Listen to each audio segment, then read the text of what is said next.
الفرق بين العامل العادي والعامل المحترف فرق السما من الأرض، وده مش كلامي،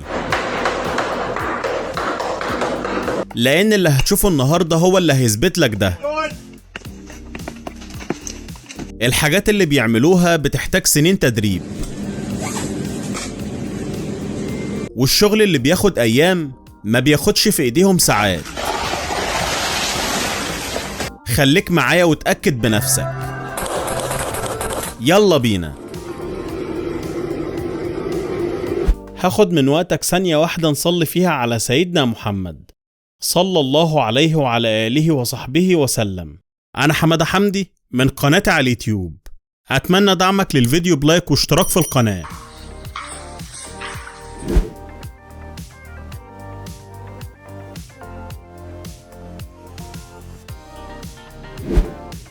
مش قادر أفهم بصراحة، هو ده بيكسر الإزاز ولا ده نوع من الفن ولا إيه الحكاية؟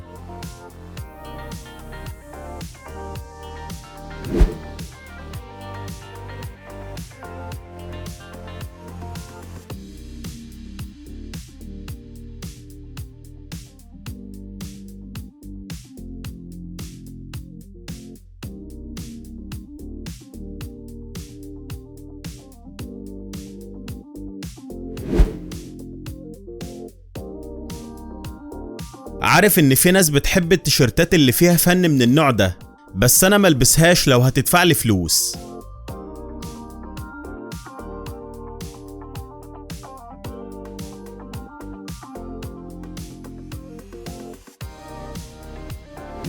قلت قبل كده ان الآلات بتعمل حاجات مستحيل ان الانسان يعرف يعملها.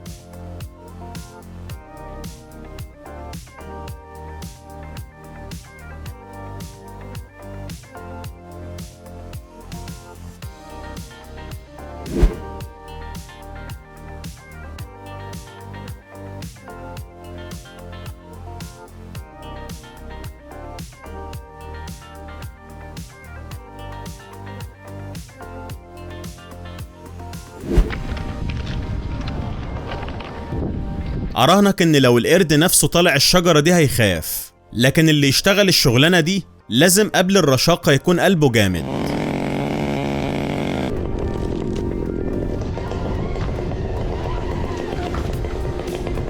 Nice job, man. Thank you.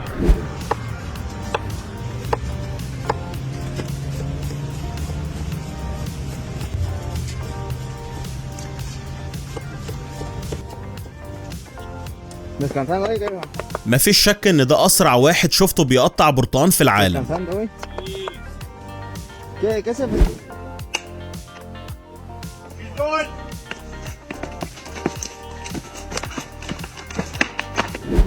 زي ما بنهتم بمزارع الفراخ عندنا، في الصين برضو بيهتموا بمزارع الجراد.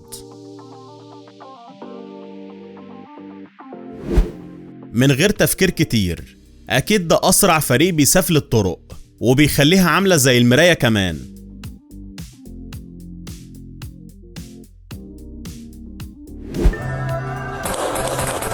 الله، المعلم رشدان النسخة البشرية بنفسه.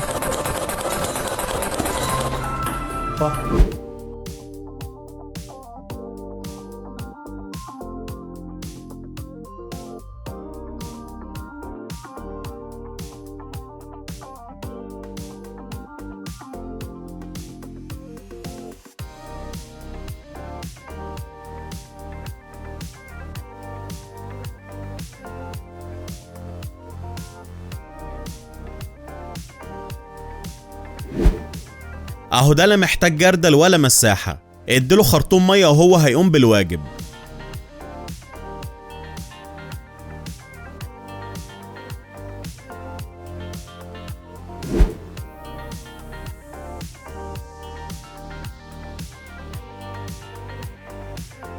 مستوى السواق ده في حتة تانية، بس كل مشكلته انه مستحوذ على اكتر من وظيفة لوحده.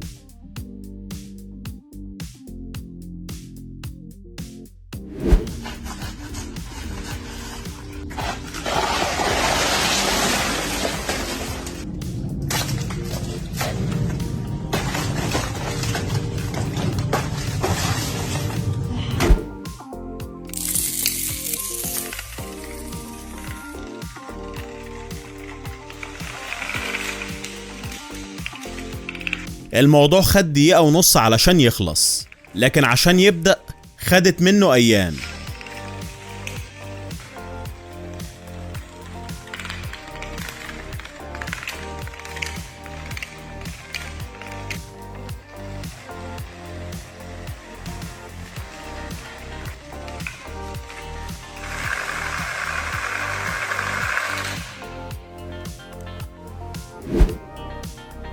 لما تشوف النتيجة في الآخر مش هتصدق إنها معمولة بالإيد.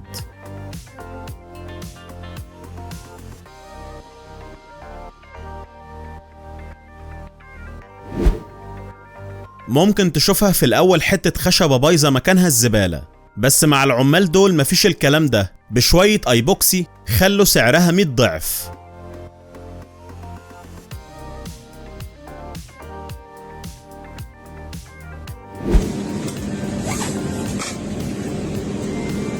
مش عارف اقول لكم ايه، بس اللي عمال يشكل فيها دي شوكولاتة.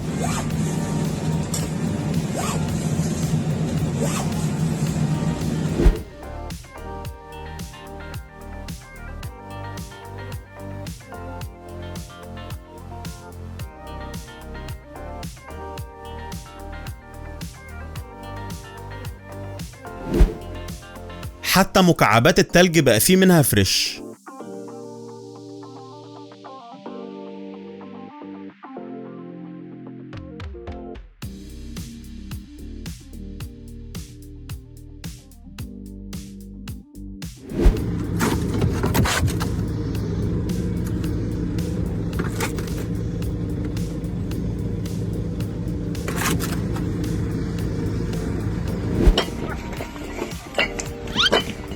الطوب عارف هو رايح فين.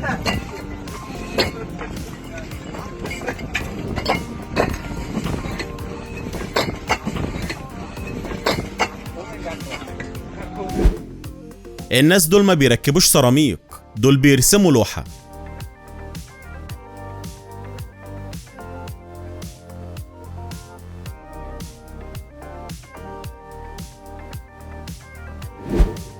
اي حد ممكن يحلق للخروف عادي، لكن مش اي حد يحلق لوشه.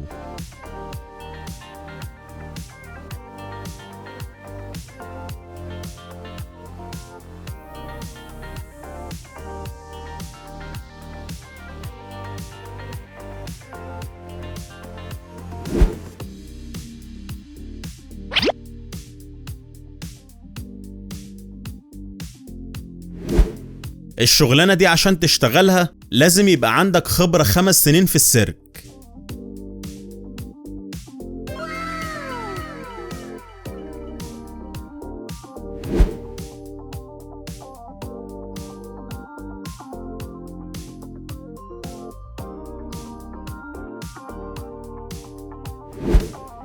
منصحش اي حد يقطع الخيار بالطريقة دي، لازم تكون عامل محترف زي الراجل ده.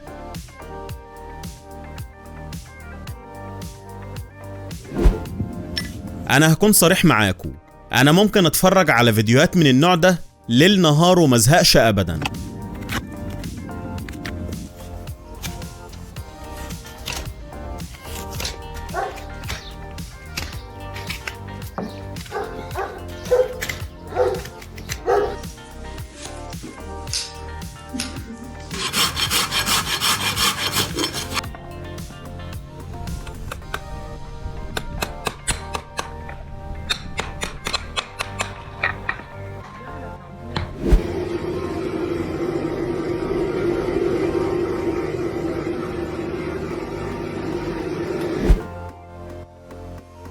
شايفين اللي انا شايفه؟ النبات ده لونه باهت عادي، لكن بيقلب اخضر قدام عينك، ولما بيدخل مع البنفسجي تلاقيه عامل الوان غريبة بتتغير مع اي لمعة ضوء.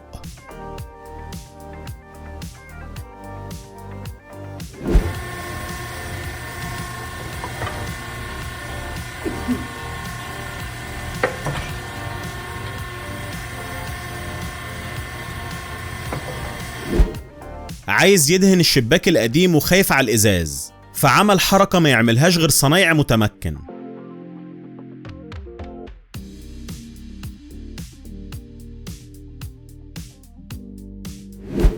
الفنان فنان لو بيرسم وهو مغمض.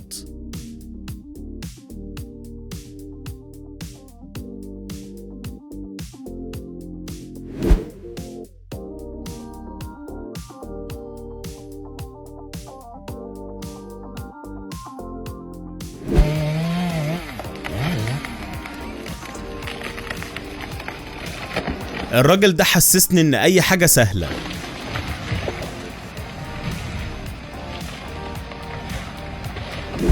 بعد ما شفت الفيديو ده ادركت ان صناعة السيراميك والبلاط واحدة من اجمل الصناعات الفنية في العالم.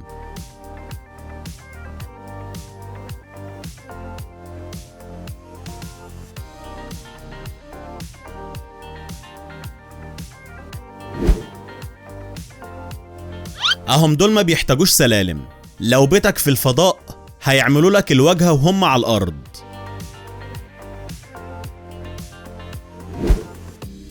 هو مفيش اختلاف ان التجزيعة الطبيعية اجمل، بس طالعة من ايد العامل ده ولا اروع.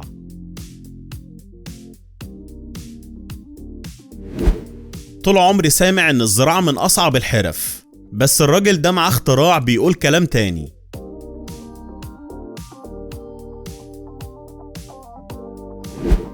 الشباب دي في قمة الاحتراف، وعملوا أرضية متعددة الألوان تخليك تنام على الأرض.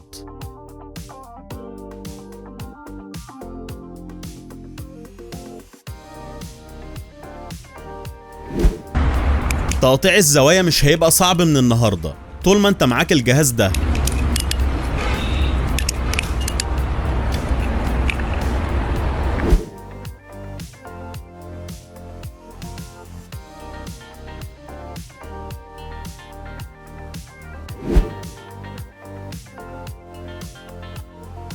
اهو الراجل ده تقول له هتستلم ارضية الشقة امتى، يقول لك استنى استلمها قبل ما تمشي.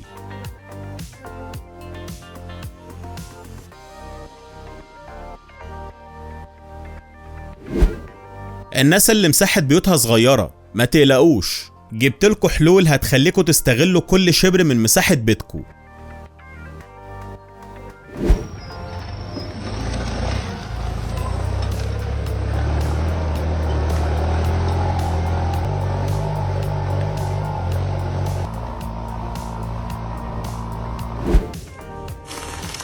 المكنة دي مش بس بتعد الفلوس، دي بتخرج اي عملة مختلفة عن اللي انت محددها.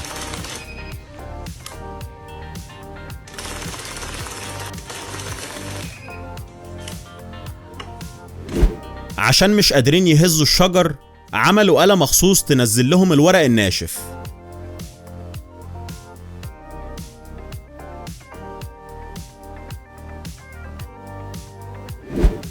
نقدر نقول ان ده زي كريك العربية بس بنستخدمه في البيت.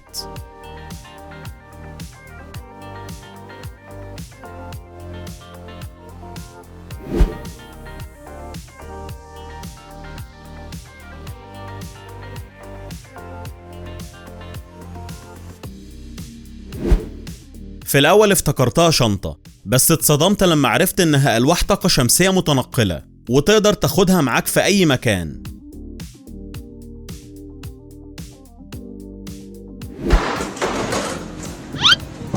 قبل ما تشتري الفرخة هيبقى مجهزها لك.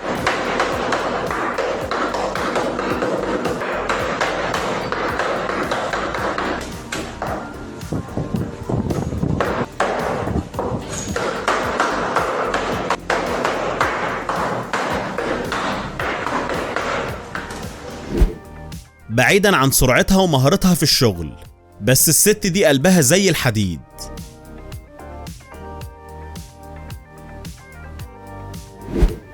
اركن امهر العمال على جنب، بس انا اول مرة في حياتي اشوف طيارة بيحصل فيها كده.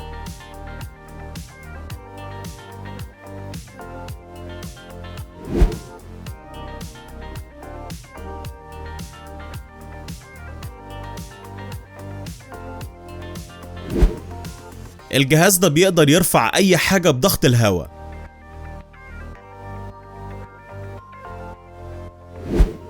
مين قال ان بناء الحيطة عاوز محترف؟ مع البلوكات دي اي حد بقى قادر يبنيها.